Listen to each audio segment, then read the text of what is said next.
Karena itu saudara-saudara, kita harus yakinkan rakyat, berilah kepercayaan kepada Partai Gerindra.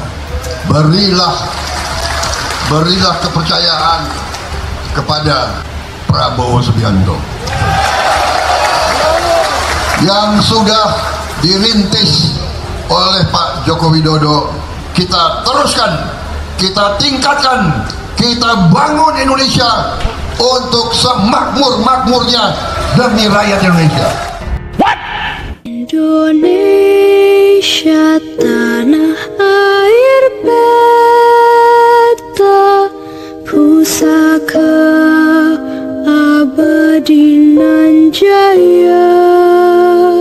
Ketua Umum Partai Gerindra Prabowo Subianto berjanji bakal meneruskan apa yang sudah dirintis oleh Presiden Jokowi. Tapi dengan catatan kalau dirinya ini bisa mendapatkan kepercayaan dari rakyat Indonesia untuk menjadi presiden. Ya, hal itulah yang disampaikan secara langsung oleh Prabowo Subianto di hadapan para simpatisan kader Partai Gerindra beberapa hari yang lalu. Dan dalam acara tersebut, Prabowo ini ternyata juga menyinggung soal pengolahan sumber daya alam di Indonesia. Jadi menurutnya ya, apabila bahan baku dari sumber daya alam Indonesia itu diolah sendiri, maka nilai jualnya itu akan bisa bertambah. Ya, memang statement itu normatif sih kalau menurut saya. Dan itulah program yang sedang dikerjakan oleh Presiden Jokowi saat ini, yaitu melakukan kebijakan hilirisasi. Dan kalau bicara soal hilirisasi, maka tentu ini bukanlah suatu pekerjaan yang mudah. Coba bayangkan saja ya, bagaimana reaksi pihak Uni Eropa ketika Jokowi ini menerapkan kebijakan terkait pelarangan ekspor biji nikel. Ya, pihak Uni Eropa ini pun menolak dan ngamuk-ngamuk karena kebijakan yang diberlakukan oleh Presiden Jokowi tersebut. Bahkan Indonesia ini sampai digugat di pengadilan internasional oleh pihak Uni Eropa. Coba bayangkan saja. Dan tahu tidak apa reaksi Presiden Jokowi ketika digugat oleh pihak Uni Eropa tersebut? Ya, sedikit pun ya Jokowi ini tidak pernah gentar ataupun mundur untuk berhadapan atau menghadapi gugatan dari pihak Uni Eropa. Bahkan ketika Indonesia dinyatakan kalah di WTO, beliau ini malah meminta agar para menterinya untuk terus maju dan jangan pernah takut. Luar biasa sekali kan. Coba bayangkan saja, siapa yang menyangka bahwa ternyata nyali Presiden Jokowi begitu besar menghadapi penjajahan modern dari pihak asing. Padahal beliau dulunya ini sering kali dikatain pelongo-pelongo, capres boneka, petugas partai, antek asing, dan lain-lain. Dan saya masih ingat betul. Dan sekarang faktanya apa? Faktanya semua tudingan itu pun tidak pernah terbukti sama sekali. Dan bahkan saya masih ingat betul, dan mungkin teman-teman yang menonton konten saya ini juga masih ingat bagaimana ketika Presiden Jokowi ini berusaha untuk melakukan divestasi saham PT Freeport. Justru saat itu ya, Prabowo ini meminta agar Indonesia menghormati pihak Amerika. Lah ini gimana coba? Coba bayangkan saja. Nah, sekarang pertanyaannya adalah, benarkah Prabowo ini mampu untuk meneruskan kebijakan yang telah dirintis oleh Presiden Jokowi? Jujur saja ya, kalau saya pribadi masih belum yakin Prabowo dapat meneruskan program-program yang telah dirintis oleh Presiden Jokowi selama ini. Dan kalau dilihat berdasarkan dari rekam jejaknya, maka setidaknya ada beberapa penilaian mengapa Prabowo ini tidak layak dan bahkan tidak meyakinkan untuk bisa membawa bangsa ini maju bersaing dengan negara-negara lainnya. Nah, alasan yang pertama adalah kita tahu bahwa Prabowo ini sangat dekat dengan keluarga Cendana atau Soeharto, dan dia juga adalah anak dari Sumitro Joyo Hadikusumo. Nah, banyak yang menilai ya bahwa dua sosok itulah yang punya peran besar atas masuknya pihak asing secara besar-besaran di Indonesia.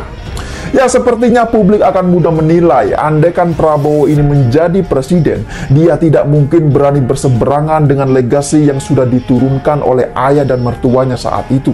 Bahkan nama Sumitro juga pernah masuk dalam daftar susunan kabinet dan sekaligus yang memprakarsai pemberontak pemerintah revolusioner Republik Indonesia atau PRRI. Coba bayangkan saja.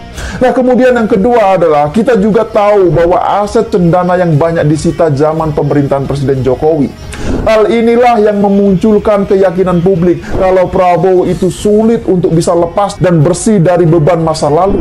Jadi bayangkan saja kalau dia jadi presiden, apakah aset keluarga Cendana ini masih konsisten akan ditagih? Dan yang menjadi kekhawatiran publik adalah apakah aset negara yang sudah diambil alih negara di era pemerintahan Jokowi ini tidak akan dikembalikan lagi kepada keluarga Cendana? Kan itu pertanyaannya, benar gak? Nah, kemudian yang ketiga adalah Prabowo ini dinilai memiliki beban sejarah sebagai orang yang paling bertanggung jawab atas kejahatan HAM masa lalu. Ya, fakta sejarah terkait dengan kejahatan HAM masa lalu ini memang tidak bisa dilupakan begitu saja. Karena apa? Karena ada banyak sekali anak bangsa ini yang menjadi korbannya. Mereka ini kehilangan nyawa dan sampai saat ini ada yang belum ditemukan jenazahnya. Dan saya kira Prabowo ini tidak akan pernah bisa mengelak ketika saksi-saksi sejarah tersebut speak up mengenai kejahatan HAM masa lalu. Ya, bisa dibilang masih banyak sekali saksi sejarah yang memegang kartu as Prabowo Subianto. Ngeri sekali kan? Dan menurut saya ya, rekam jejak inilah yang akan menjadi batu sandungan bagi seorang Prabowo Subianto di 2024 nanti. Nah, kemudian yang keempat, mungkin sudah banyak yang tahu juga bahwa watak dan karakter Prabowo ini terkenal temperamen, meledak-ledak, dan kurang bisa mengontrol diri. Ya, mungkin saat ini Prabowo ini sedang berusaha keras memperlihatkan sikap yang berbeda dari sebelum-sebelumnya. Tapi perlu dicatat juga bahwa yang namanya watak dan karakter akan selalu melekat selamanya dan itu sulit untuk bisa dirubah. Nah, kemudian yang kelima adalah yaitu terkait dengan pengalaman Prabowo Subianto dalam memimpin pemerintahan daerah yang dinilai masih belum teruji. Ini yang sangat penting kalau menurut saya. Itulah yang disampaikan secara langsung oleh Prabowo Subianto di hadapan para simpatisan kader Partai Gerindra beberapa hari yang lalu. Dan dalam acara tersebut, Prabowo ini ternyata juga menyinggung soal pengolahan sumber daya alam di Indonesia. Bagaimanapun dalam hal teknis, seorang pemimpin itu harus teruji, misalnya dalam hal memberikan solusi dan terobosan saat negara dalam keadaan krisis atau situasi genting. Dan harus diakui dalam hal ini, pengalaman Prabowo masih sangat-sangat minim atau kurang sekali. Bahkan Prabowo juga pernah dipecat dari satuan TNI, coba bayangkan saja. Ya, bisa dibilang hampir samalah dengan Anies Baswedan yang dulunya juga pernah dipecat dari jabatan sebagai menteri. Jadi apabila kemampuan Prabowo di birokrasi belum teruji, tentu akan sangat berbahaya sekali jika diberikan amanah untuk mengurus negara sebesar Indonesia. Bayangkan saja, dia belum pernah mengurus soal inflasi, defisit, bahkan saat situasi negara dalam keadaan krisis pun, keputusan penting apa yang harus diambil dia ini belum punya pengalaman sama sekali. Jadi bayangkan saja, apa tidak berbahaya jika semua itu harus kita serahkan kepada orang yang baru pertama kali mengurusi soal birokrasi pemerintahan. Jadi menurutnya ya, apabila bahan baku dari sumber daya alam Indonesia itu diolah sendiri, maka nilai jualnya itu akan bisa bertambah. Ya, memang statement itu normatif sih kalau menurut saya.